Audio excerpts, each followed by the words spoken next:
Hello sa inyo mga ka-fincher. Welcome ulit sa ating channel. Kung hindi pa po kayo nakasubscribe, subscribe na po kayo. Ang pag-uusapan po natin ngayon ay kung bakit natin pinapakain ng mga gulay o bakit natin kailangan pakainin ng gulay ang ating mga finches. May dahilan yan, no? Itong mga zebra finches natin na to ay galing sa Australia, kung hindi nyo pa alam. At yung iba, katulad ng gold dyan, doon din nagaling. Yung far finches, cordon bleu, yung mga yan, galing naman sa Africa. Yung mga lugar na yan ay may mga season sila. 4. Winter, spring, summer, at fall. Ang mga ibon na yan ay nagbe-breed tuwing spring at summer. Yung iba, na-extend pa hanggang fall. Dahilan ay sa winter, wala gaanong pagkain. Dahil malamig at ang mga halaman ay karamihan ay patay o walang dahon. Ganon din ang mga insekto. Karamihan sa mga colony ng insekto na yan, patay. Ang mga nabubuhay lang ay queen. Yan yung mga nag-hibernate pag winter. Yung iba naman, hindi rin nagbe-breed yung mga insekto pag winter. Magbe-breed yung mga karamihan kasi na nagbe-breed na insekto at mga hayop ay pagdating ng spring. Bakit? Bakit pagdating ng spring sila nagbe-breed? Yan ay dahil maraming o sagana sa pagkain ang panahon na yan hanggang summer. Kasi ang spring dyan umu-okay o umiinit yung panahon at tumutubo lahat ng mga halaman.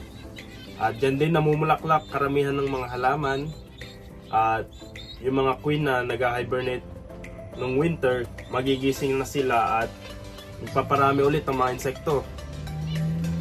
At yung mga insekto na yon, kailangan yun sa pollination ng mga bulaklak na sumisibol. At pag na-pollinate nila ang mga bulaklak na yon, nagpuproduce ng seed sa loob. O yung iba, nagbubunga, nagiging bunga. At dahil ganyan, ang panahon na yan, marami silang pagkain. Katulad ng mga dahon, mga green vegetables. Yan ang gustong-gusto nila sa panahon na yan. At ang mga uod, dumadami rin ang mga uod sa panahon na yan dahil umiinit na nga at panahon na para mag-breed. Yan ang dahilan kung bakit natin sila pinapakain ng mga gulay. Although hindi seasonal, pero pag binigyan natin ng mga gulay yan, matitrigger sila. Akala nila spring. Akala nila panahon na para mag-breed. Kaya gagawin nila. Ibig sabihin nun sa kanila ay maraming pagkain. Kaya tuloy-tuloy lang dapat ang pagbigay ng gulay pag gusto nyo na silang i-breed. Ang pagpapakain ng gulay ay hindi lang para may nutrients sila. Yan ay talagang nakaka-trigger sa kanila dahil yan ay nangyayari sa wild. Pag spring, merong mga gulay hanggang summer. Minsan hanggang fall. Pero kadalasan pag fall ay palamig na yon, namamatay na yung mga gulay, yung mga greens na masustansya sa kanila. Kaya nag-i-stop sila sa pag-breed. At pag dumami na naman ulit ang mga gulay, mga halaman, pagdating ng spring at hanggang summer, ulit na naman yan. Ano lang, cycle lang yan. At mag-breed sila. So, kailangan talaga yung gulay. No? Pag pinapakain natin sila, hindi lang puro seeds. Kasi kung yung tao, puro kanin, wala talagang mangyayari. Kumbaga, magkakasakit ka kung puro kanin lang yung kakainin mo. Ganun din sa ibon, puro seeds, hindi yun maganda sa kanila. Kasi ang seeds ay mostly oil or fats. Kaya, delikado kung puro lang ganun yung pinapakain, di ba?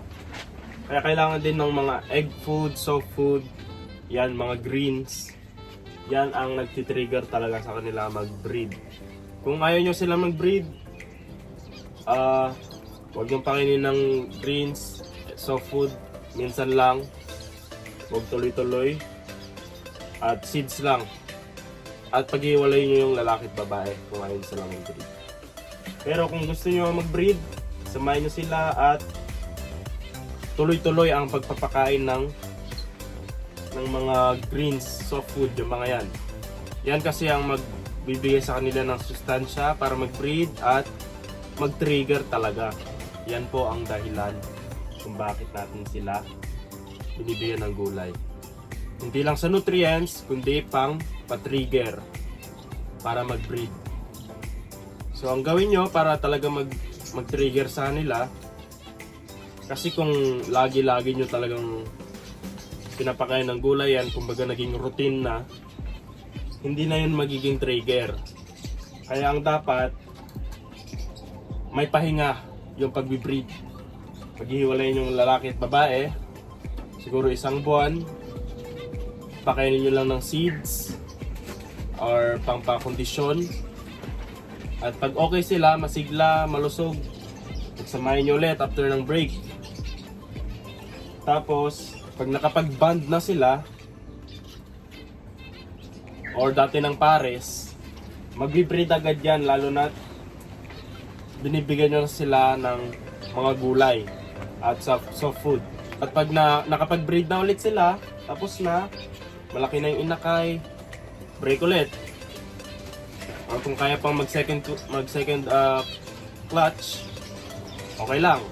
Basta mag-break after ng ilang clutch. At pag nag-break, condition ulit, balik, bigyan ulit ng soft food, bibreed ulit yan, siguradong sigurado. Kasi itong mga to, pinaghihiwalay ko yan pag winter dito sa New Zealand. At kinokondisyon ko sila sa panahong yun.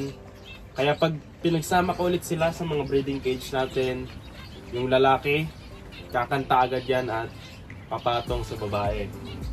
Yung mga babae naman, kung kakondisyon naman sila, magpapapatong yan, hindi yan uurong sa lalaki. So yun yung tips ko sa inyo guys. Nasa sa inyo yan kung maniniwala kayo o hindi. Pero sa akin, experience ko na yan. At ito yung mga breeders natin.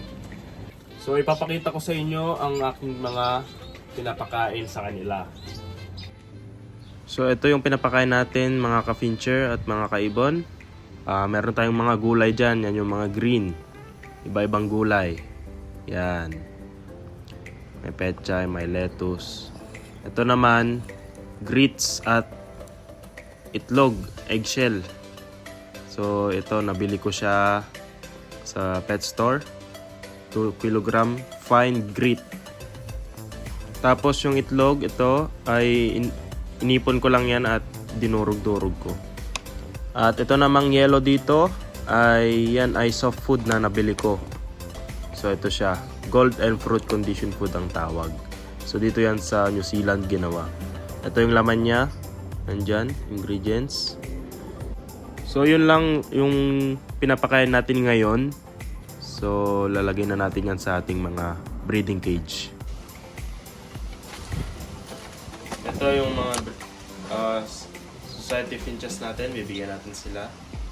Hindi pa sila nabibreed. So meron tayong mga trio dito.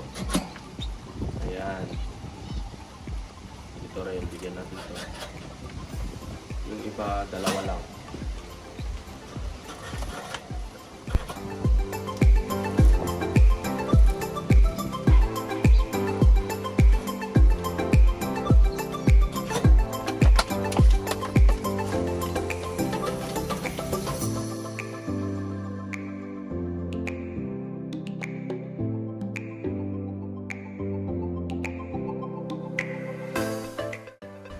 Gustong gusto talaga nila yung mga gulay oh.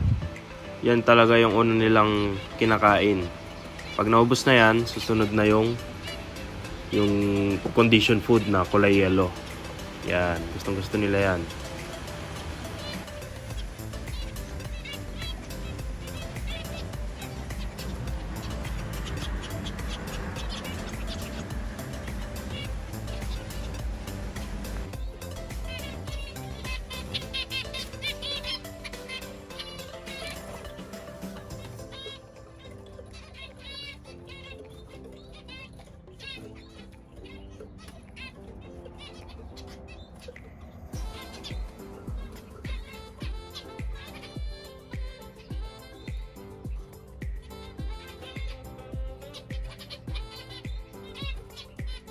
So napakain na natin yung mga ibon natin guys.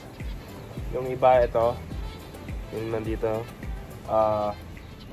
naubos agad nila yung gulay kasi may inakay sila. Kaya pinapakain agad nila yun sa inakay. So yun din ay maganda para sa inakay nila. Pero yung yellow nandun pa. Pero nabawasan na rin. Yan ay maganda rin sa katawan nila yan. So yung iba dito wala pang inakay. Magbe-breed na rin yan dahil matitrigger sila sa pagpapakain natin ng gulay. So yun lang guys. Sana na mag-subscribe na po kayo sa aking channel at masuportahan nyo po ako.